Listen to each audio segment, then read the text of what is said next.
Thank you all so much for coming. We've got pizza in the back. However, they forgot the plates, so we're working on that right now, or at least napkins. So I'm just gonna go right at it. Thank you for coming to the EA Speaker Series event. Through these events, the EA facilitates first-hand entrepreneurial knowledge to the EA club members and greater Anderson community by bringing entrepreneurs that share their experiences. The series is framed around the different stages of entrepreneurship. So today, Nascimento is here to share his experiences with blockchain, and hopefully you'll be able to better understand its business applications and how it can be valuable to aspiring entrepreneurs. Alex is a thought leader in marketing strategy and technology, and is the managing director of 7 Crypto Capital, a company focused on investing in development of solutions and products based on blockchain technologies, headquartered in downtown Santa Monica, Silicon Beach District. As a co-founder of the UCLA Blockchain Lab and a member of the UCLA Business and Management Executive Education Program, Marketing and Advertising Advisory Board, great name. Yeah, that was a long one. Alex can be found regularly lecturing marketing strategy and blockchain courses on the UCLA campus. Over the last 20 years, Alex has developed training, sales, communication, and marketing strategies for Red Bull, WPP Group, Warner Music Group, Polo Ralph Lauren, Honda, Yamaha, Smirnoff, and Coca-Cola, among other prominent brands in the United States, Latin America, and Asia. And he's passionate about disruptive technologies and empowering the startup community.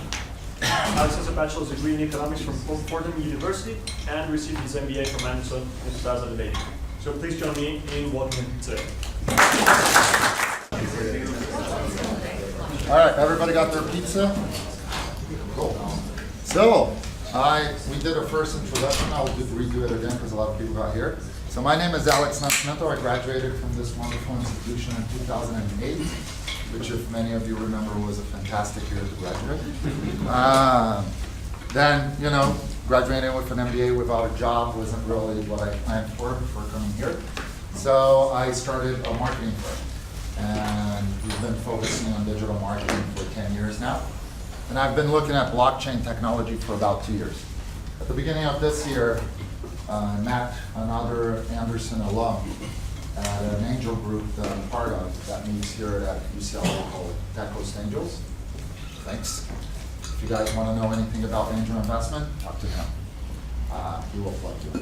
So we decided to co-found the UCLA Blockchain Lab, which I invite you all to participate and be part of. We've been doing great things all the way from conferences. There's going to be the Cyber Conference, which is a campus-wide conference from February 17 to 18. We're going to circulate a big discount for everyone. Heidi in the back there is our leader and all things master of blockchain.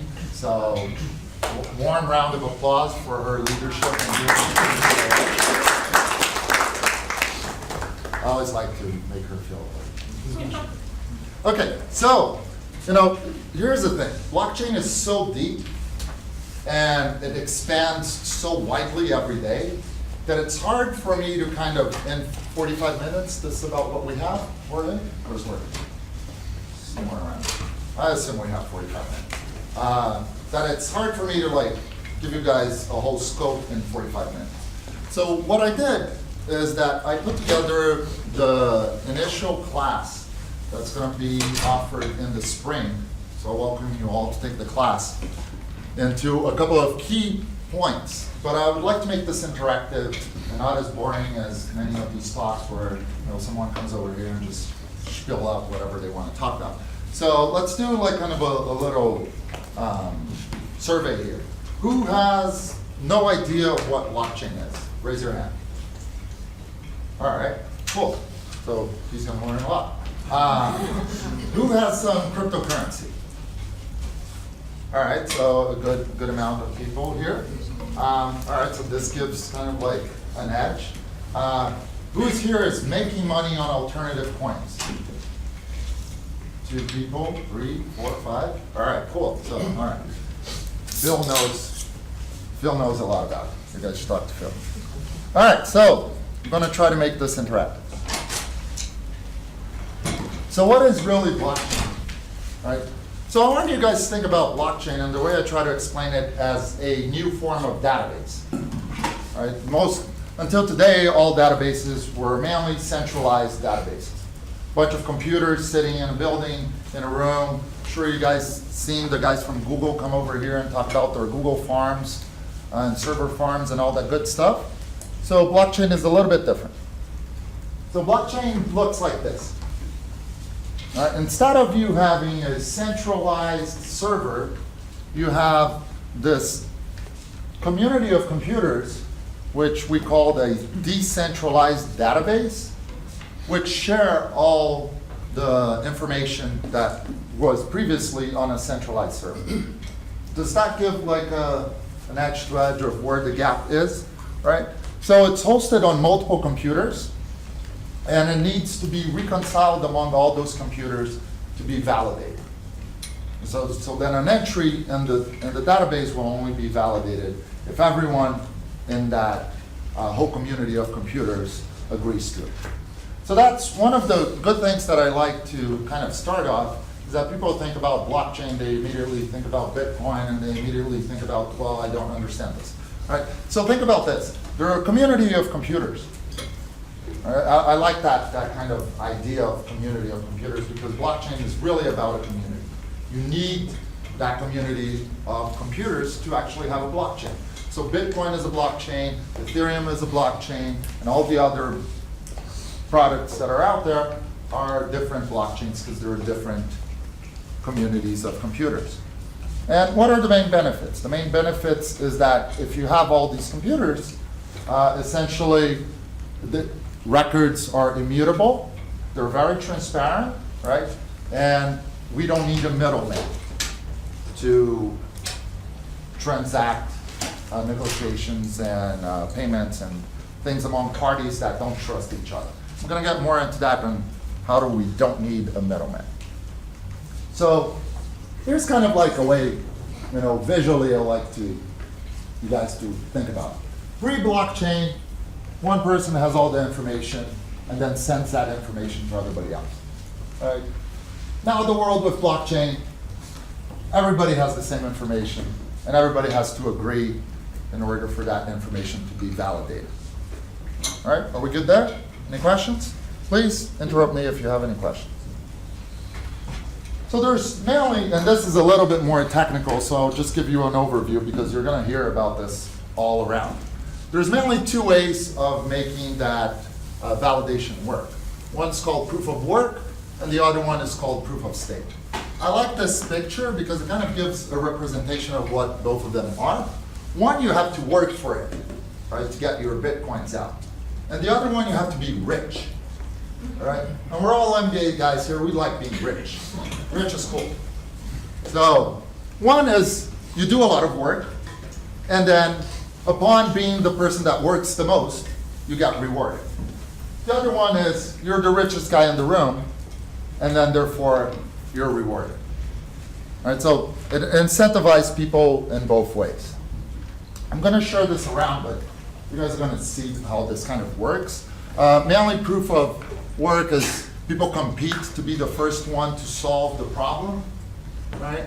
And then the one that is the one that solves the problem gets rewarded. And then proof of stake, if you have a lot of money, you put that money on the table and you say, hey, I'm gonna validate that transaction, but I'm willing to put all my money up for it in case I don't do a good job. So you kind of incentivize people in different ways. One way I like to think about it is that proof of work rewards people for doing the right thing, of like really working and trying to get that solution handed to the blockchain, and then you get rewarded. And proof of stake punishes people for doing wrong things. Right? So imagine if all the money you have in your bank, you put on the table and you say, I'm going to do the right thing. And in case you do the wrong thing, you lose all that money. Right? So you don't want to lose all the money you have in your bank account. Most likely you will do the right thing. So that's kind of like an overview of what proof of work and proof of stake. I also like to talk about this, which is blockchain versus Bitcoin. My big role on the UCLA Blockchain Lab is to educate the early investor community. And a lot of people, when you say blockchain, they think about Bitcoin immediately, right? And they don't know who came first, chicken and egg, kind of that problem. So I like to think about this, right? Blockchain is the father of Bitcoin, right? Which is the underlying technology behind it. Bitcoin was the first popular shiny object that came out of this technology. Right? And it was invented by a guy that no one knows who it is. I'm sure you guys have seen people walking around the tech community with I'm a Satoshi Nakamoto t-shirt, right? And if you find that guy, please call me. Serious. All right, so he, you got some of you here who take Bhagwan Chowdhury's class might have known that he was forward-thinking enough to nominate Satoshi Nakamoto for a Nobel Prize, which was kind of, very, very edgy of him, because how are you going to nominate someone for a Nobel Prize that nobody knows who it is, right? So that didn't really got that much attention, but he got on the cover of Times because nobody actually knows who he is. But essentially, Bitcoin, as you guys who have Bitcoin know, it's just a form of transaction, right? It's just internet money. I send you money, you send me back money. That's it. It ends, right? We all agree that Bitcoin is worth now, I looked at this morning, 10,000 and change. It's now lower. Okay, then I'm not going to say anything because I'm not a financial advisor. I don't want to be holding against it. But hey, look at it. That's what I would say. There's kind of like a little bit of a scope of recent numbers of Bitcoin community. Market cap varies. Maybe today's a little bit lower, between 170 and $200 billion. That's a lot of money. Right? Participants are these miners, right, and people that compete in order to solve the problem of appending a new transaction to the blockchain, and they get rewarded for it. Right? A big thing you're going to hear about Bitcoin is that it's slow.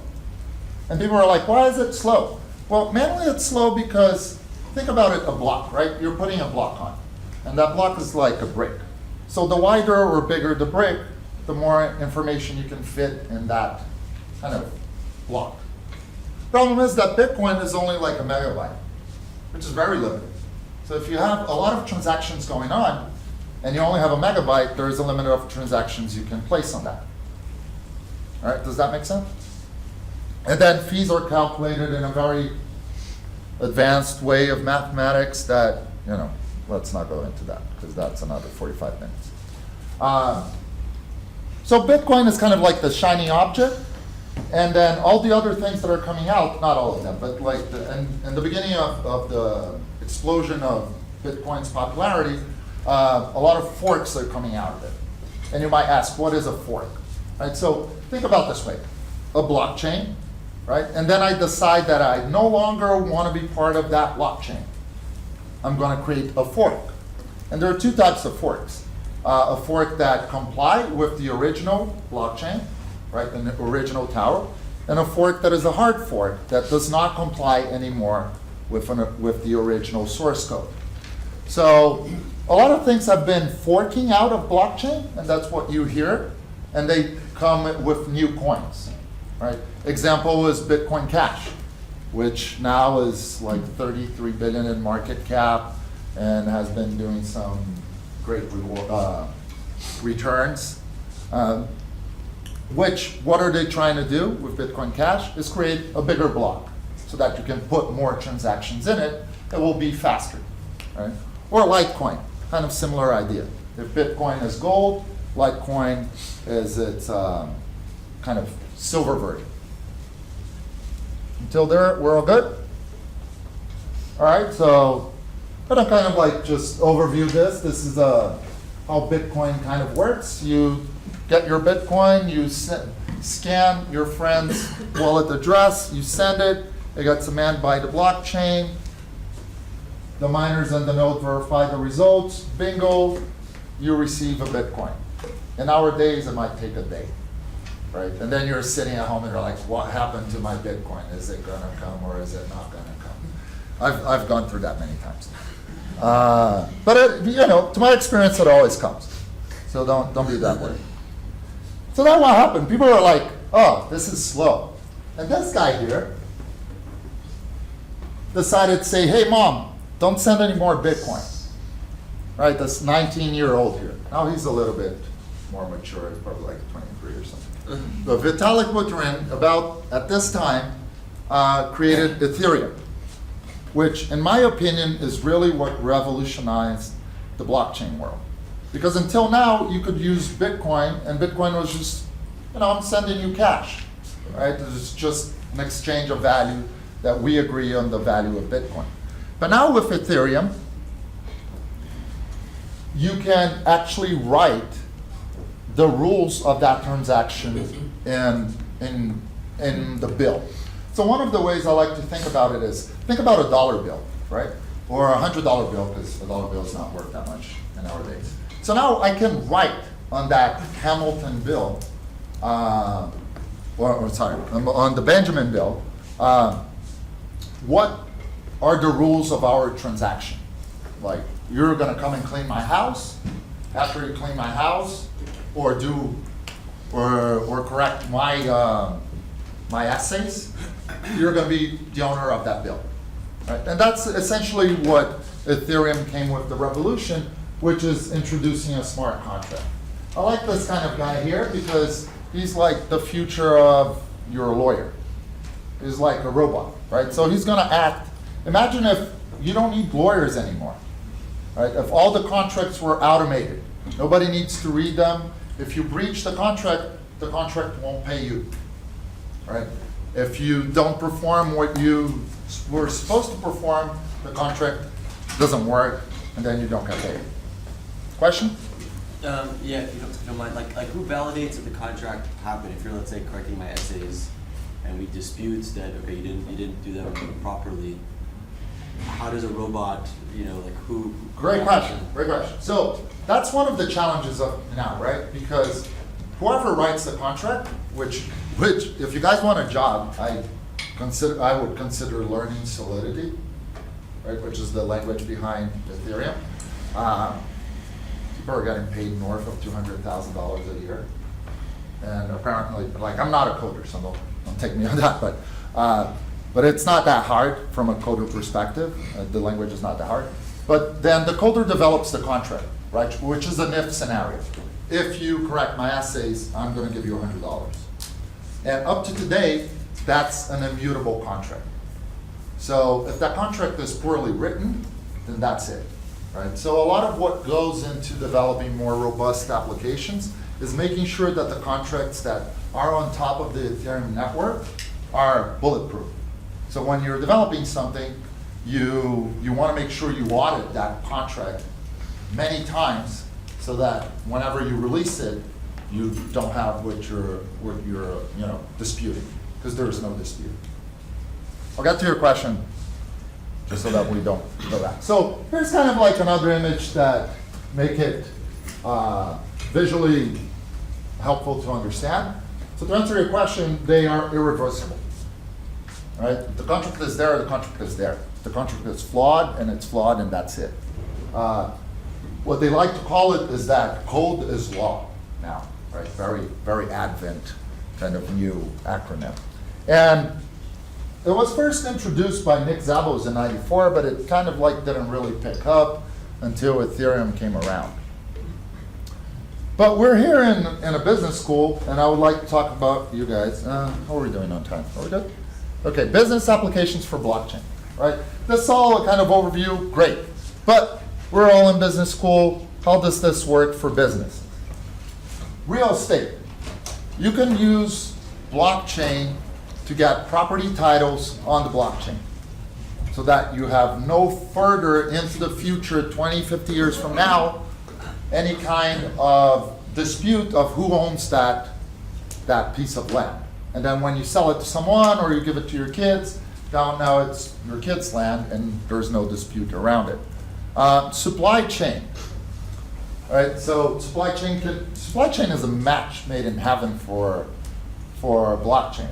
I was actually in Hong Kong speaking with their government and regulators over there. I don't know if you guys are familiar with the Belt and Road Initiative, where they're trying to connect the bigger bay of China to Hong Kong, there's going to be 70 million people reachable in 1 hour. For you to have an idea, the whole California is 39 million people. Right? So how do you do that? How do you control ports and supply chain and transaction of goods that go from one point into another all over the world, and there's these transactions of paper? You can put that all on the blockchain with automated contracts that take away the need for the middleman.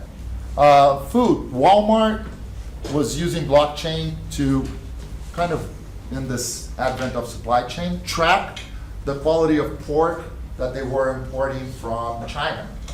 Make sure that the pork meat that is arriving here is the one that came from the source that they validated at the beginning of the value chain.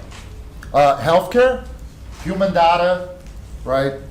Management of your health records, so they are immutable, nobody can change them ever.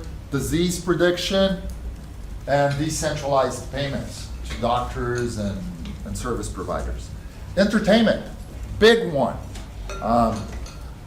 Phil, who's here, is working on how to solve the entertainment issue of property rights and IP rights for movies and music. Right, how do you do that? Blockchain can help that. Energy, people are trading energy on the blockchain. So if you have a big solar panel and you're collecting energy, you can sell that on the blockchain. Education, MIT is already putting their diplomas and certificates on the blockchain. So the world of faking your diploma or printing a Harvard degree is gone, right? Retail, you can diamond transactions in retail. Those are also being tracked on the blockchain. Make sure you're buying a legitimate diamond. Insurance, to store and process payments. Government, people are looking into using blockchain to validate votes, right, which is a big issue. Travel and hospitality, American Express is using blockchain to create their own reward system. And obviously finance is the low-hanging fruit. Gemini, Coinbase, all these guys provide a ton of services on the blockchain. So, can I ask a question about diamonds? So let's say you buy a diamond from Africa, you want it to be shipped to US. You have to go through several middleman points while you ship it. So you have to rely to trust these people while this diamond is shipped in a truck or in an airplane. Like, how do you make sure that these people put right information in the system and they don't like switch the diamond in the middle? well, you have to validate the quality of the diamond at each point, right? So at each point, if those people that are there are your valid, trusted, vetted partners, then you're going to know that at that point, that validation happened. And then from the next point, if the guy on the next step of the value chain doesn't validate, you know where it was lost. Instead of just being a piece of paper flying around the world, and then when the diamond arrived here, you're like, oh, I got a piece of rock. Well, who placed that piece of rock in the box? You don't know, right? Because there were so many people involved. But you still have to have the trust partners in each, so you can't solve the trust issue with it. You can solve the trust issue, right? Because the next guy that receives the rock is going to say, hey, I received the rock. So now the previous guy is the one accountable for it. Yeah, but all the guys can say. So that's the previous part of proof of work and proof of stake, right? So that the community is validated. So you either incentivize the community for doing good work and validating it, or you place it in the hands of the people that has most money. And then if they validate the wrongful transaction, they lose all the money. But I'm happy to give you more details about it. Okay, so a couple of things, because I don't want to run out of time here. Some of you are in Bitcoin, Ethereum, and alternative coins. Just want to give you an overview of how that works. Mainly the most important ones are Bitcoin and Ethereum as of today, right? And all the alternative coins are pegged to that one. either Bitcoin or Ethereum. You have to buy Ethereum to buy alternative coins, and you have to sell alternative coins into Bitcoin and Ethereum to get your money back. Roughly, if you have like $100,000 that you want to wire into an exchange, that could be changed, but for the average retail customer, that's usually how it works. They're kind of like a little bit of an idea of what are the main ones, right? Bitcoin, Ethereum, Ripple, Bitcoin Cash, Cardano. I really like Cardano. If you guys want to dive deep into what the future of blockchain is, I'm a big believer in Cardano. Stellar, Neo, Litecoin, EOS, and other ones.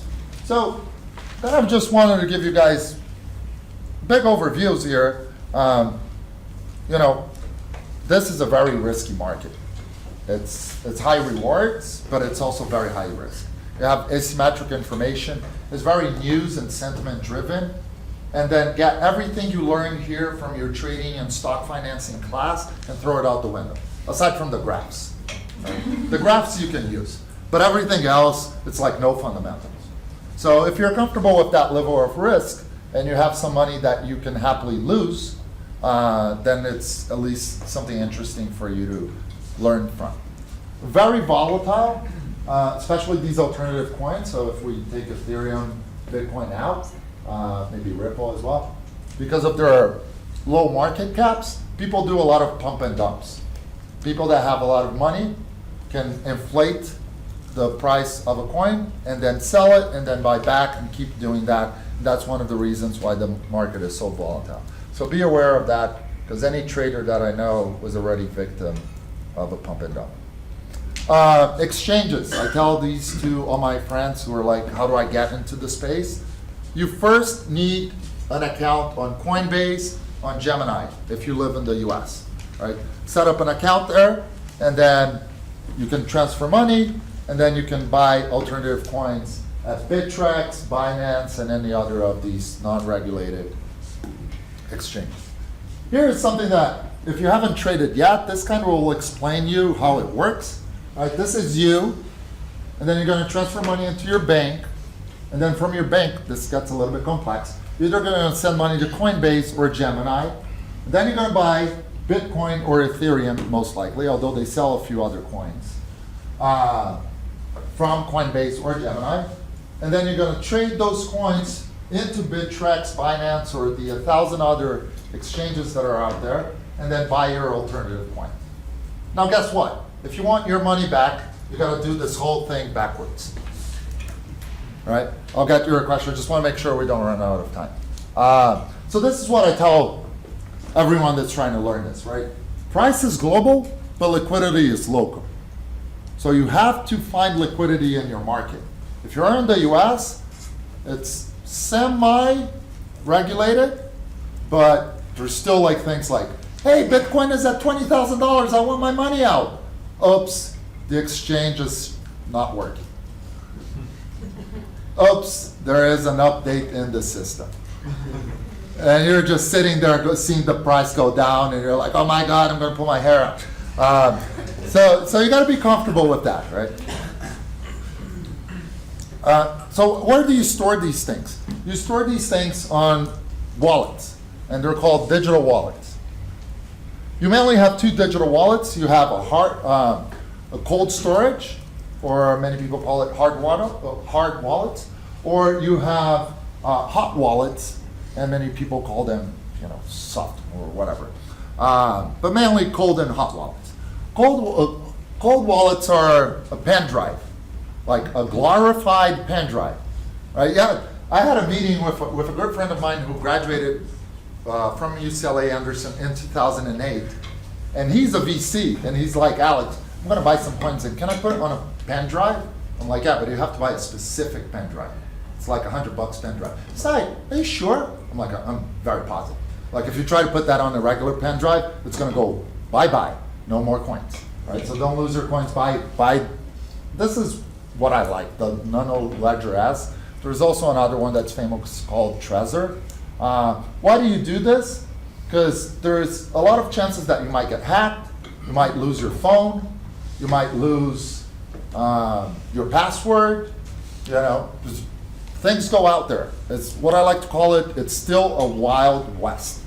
Right? So if you have some significant money in crypto, or if you're planning on having it, buy a cold storage and store it in a glorified $100 pen drive. And you can also download Jax or any other of these hot wallets that sit on the web and utilize that. But you know, you put this on your phone, I have this on my phone, you lose your phone, now you're gonna spend another 5 hours trying to figure out how do you change your passwords and change your emails, and life can be a little bit hectic on that. So, we're doing good on time. Okay, cool. So I wanted to talk about you guys a little bit about tokenization of assets, right? Which is the evolution of the blockchain. Because until now, it's all about coins and transactions and so forth. The evolution is that people are creating platforms to actually get assets and digitize them. And I like this picture over here because imagine you got a house and you parcel it into lines of codes, right? So now I can tokenize a bunch of investments. I can get real estate and sell pieces of that real estate to all of us here in the room. So instead of me owning the house, each one of us here will own a piece of the house. Right? Startups are the main driver of this industry. Instead of you having to go to TCA and bug all TCA members and go through it's grueling. You guys should come. We meet here every second Friday, right? At Anderson. It's grueling. It's not an easy feat. It's like standing here in a room filled like this with hundreds of senior investors that are going to ask you the toughest questions to give you $1. And so that's not an easy feat. So people are doing this. They're raising money through these tokenization efforts, which are ICOs. I'm going to talk a little bit about them. Mature companies can also share stocks as tokens, right? So think about anything that you think is a physical asset, you're just parceling it in many smaller pieces where you have ownership. Energy, you can transform watts into tokens. Art, right? You can, if you have a gallery, if you have a collection of art, you can sell parts of that whole collection to everybody and make sure. And because of the smart contracts, people will have ownership of that little piece of your entire collection for the foreseeable future. Funds, limited partners into fund ownerships can be also tokenized. So essentially now you can put the world in a shopping cart and sell it to everyone. Benefits of tokenization, right? You make money digital. So the idea here is that you're going to automate revenue sharing and revenue streams and dividend payments. Startup fundraising, which is mainly done nowadays by ICOs. It's usually tradable 24/7. Markets don't close. So that's why it's important. And essentially, you don't need a middleman because of the smart contract. So since this is the Entrepreneur Association, we're going to take a little bit of time to talk about ICOs, which is a hot topic. People putting money on these things. How does it work? Right? Essentially, you are just fundraising. Who here is familiar with crowdfunding? Crowdfunding, everybody? Cool. So this is crowdfunding on steroids, right? You just create a share and you sell it in the open market. Here's a little bit of a history of the ICO. Started with Bitcoin, moved through Ethereum. We have the DAO scandal, which was a big scandal. Filecoin was a really cool one, which is sharing space among different computers, and it raised $200 million. So people are raising these kinds of large volumes of money with just a white paper. It's not even a really good MBA, UCLA, Anderson presentation, to tell you the truth. Many of them are just like 15 pages of text, and they're raising a considerable amount of money, right? And that usually that white paper tells about what the project is about and how much money they need and how the shares are going to be distributed, and people are raising millions of dollars on it. There's a lot of controversy around if this is a legitimate form of fundraising in these ICOs, and they break straight up into what is a utility token and what is a security token. All right?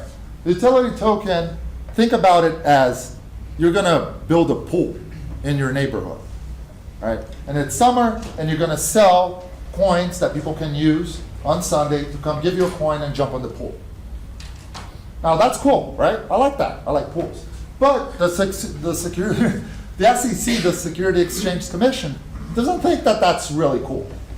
The Security Exchange Commission says, especially in the US, if you're buying that token, or if you're buying that investment with the thought process that you're gonna make money out of it, in our pool case, more people in their neighborhood are gonna know about the pool, and they're gonna be like, oh, I wanna go to the pool on a Sunday hot day, but there's not enough coins to go around. I'm gonna buy it from my neighbor, and my neighbor is gonna sell me that coin for a little bit more money than what he bought, right? That simple transaction qualifies into what we call the Howey test. You're making money on the efforts of others, and therefore the SEC sees you as a security. Therefore, my only advice here, because I'm not a broker, I don't have licenses to give advice, is that if you're thinking about doing an ICO, make sure you hire a lawyer, right? Don't go out and be like, oh my God, I'm gonna raise some money. Don't do that, especially if you're American or you live in the US. Seriously. Because the idea of the utility token is that you're not compliant to these governing laws. But the SEC is saying, hello, you are. So make sure you talk to a lawyer. So this is what usually, an ICO project looks like. People asking for you to support them. Here's my ICO. I need your help. This is crowdfunding on steroids, right? Market sizes are tremendous. Or we talk about this all the time in our angel group. This market is disrupting VC, right? There's more money here than there was money invested through VC channels in this past couple of years. Usually ICOs go for a pre-sale where you can buy that coin to go into the pool or whatever other form of community you get at a discount. And then most of them have soft and hard caps, which is the amount of money that they're trying to raise. But do your due diligence, right? You guys are all smart. Well, a couple of things that I would look if you're thinking about putting money behind any ICO is what are the vesting rights? What kind of proper reporting they're going to give me? Is there any kind of voting and governance that I'm going to be part of? And what are milestones? Right? Like, what is the roadmap? How is whatever project that's going to go through gonna move forward? And as we're closing here, I just wanted to talk about problems and opportunities. Problems: lack of scale. This is like what everybody in the community talks about. All right. Problem with Bitcoin. Everybody has Bitcoin. Everybody talks about Bitcoin. You turn on Bloomberg, it's all about Bitcoin. But Bitcoin can only transact about 3.5 to 7 transactions per second. Imagining how many people are transacting Bitcoin around the world, that creates a big line, right? Ethereum is a little bit better, but it's still at like 15 transactions per second to amend that new block. When you're talking about our Visa or MasterCard being able to transact more than 45,000 transactions per second. So there's still that kind of, are we going to be able to solve scale? Interoperability, sorry, that's a hard word, among blockchains. Right? As I was saying, each blockchain is one, and they're kind of like siblings that don't like each other. They don't talk to each other. Right? So if you have Ethereum, you have to sell it in an exchange for someone that's willing to give you Bitcoin for it, and kind of that. But that's something that they're trying to solve, where blockchains can intercommunicate. And privacy issues, right? Because it's immutable and transparent. I don't know that you are the owner of wallet W123456620, but if I can figure that out, I can see your whole transaction history, and I can know if you're addicted to like CryptoKitties. Right, so that's kind of an issue, right? Especially when you start looking into things that people want to be private about how much money do they have, right? If your wife knows your wallet address, she's like, where did you get that 50,000? I want to go shopping. Right, so, but opportunities. There's a lot of opportunities. There's about 2 to 3 billion people in the world that are unbankable, that don't have services from banks, that are not a member of a bank, and these people can be bankable with blockchain. There's a lot about immutable records.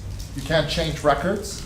So if an industry that needs transparency and records that are not modified, like you were talking about diamonds, that's a good one. And obviously you don't need a middleman.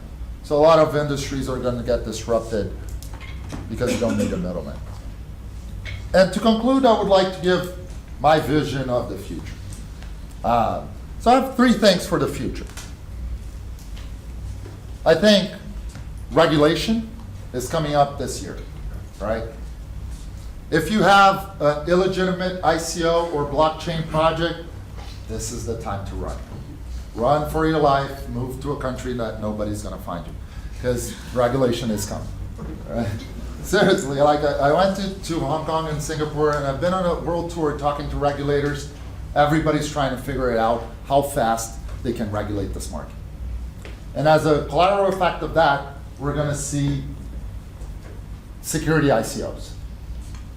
Mainly, every project that it's out there trying to do a utility token that has a spin of an investment is going to be treated as a security. So very much similar like an IPO, right? A stock that you're trying to issue in the stock exchange. Hopefully, the industry will come to terms, and it will be cheaper and easier than to launch an IPO, which is a very expensive process. You got to hire your friends from the Investment Banking Association, and atomic swaps, which is the ability for one blockchain to talk to another blockchain.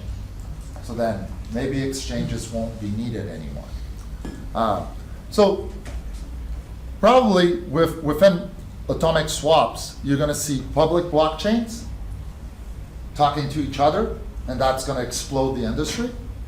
And then private blockchains, like banks and governments. Banks and governments don't want you to have access to their blockchain, right? Like if I'm in government, special contracts, secret services, I don't want you guys to take a look into my blockchain, but I might want other players to know it. So there is a difference between public, everyone can see it, and private, just a few people can see it. But they're still on that blockchain thing. So that's probably what you're going to see from banks and government, development of private blockchains, and public blockchains really pushing hard to intercommunicate. And with that, party people, I would like to thank you all for having me here. This is my email. Happy to go out for coffee, share what I've learned, what I've been doing. I've been 20 years in digital, and I've never been more excited about the technology than this. I feel like I saw the light. All right, this is all I do now.